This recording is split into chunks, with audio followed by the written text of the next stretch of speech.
Today, against NATO and the EU, La chef de la diplomatie de l'Union européenne, Kaja Kallas, a déclaré que la Russie n'a aucune chance contre l'OTAN, mais que l'Alliance doit rester unie face à une Moscou hostile.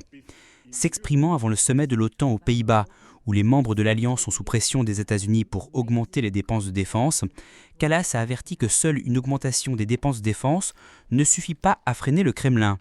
Aujourd'hui, contre l'OTAN et l'UE, la Russie n'a aucune chance contre la Russie, mais nous devons rester unis, a déclaré Kallas devant le Parlement européen à Strasbourg.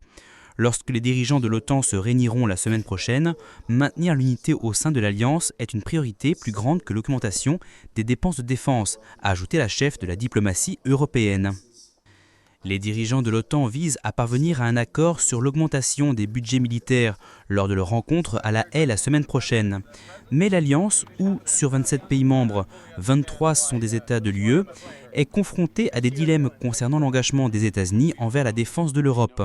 Mardi, les dirigeants du groupe des 7 pays les plus industrialisés du monde, G7, comprenant des pays de l'OTAN tels que l'Italie, les États-Unis, la France, l'Allemagne, le Royaume-Uni et le Canada, ainsi que le Japon, n'ont pas réussi à adopter une position commune pour condamner la Russie pour les attaques contre l'Ukraine. Trump a quitté le sommet qui s'est tenu au Canada avant sa fin.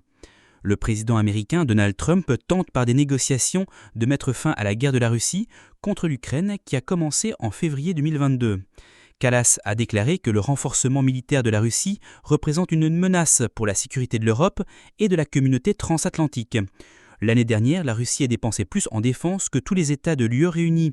Cette année, la Russie dépense plus en défense que dans les secteurs de la santé, de l'éducation et des politiques sociales réunies, a-t-elle déclaré. C'est un plan à long terme pour une agression à long terme. On ne dépense pas autant dans l'armée si on ne prévoit pas d'utiliser l'armée, a ajouté Kallas.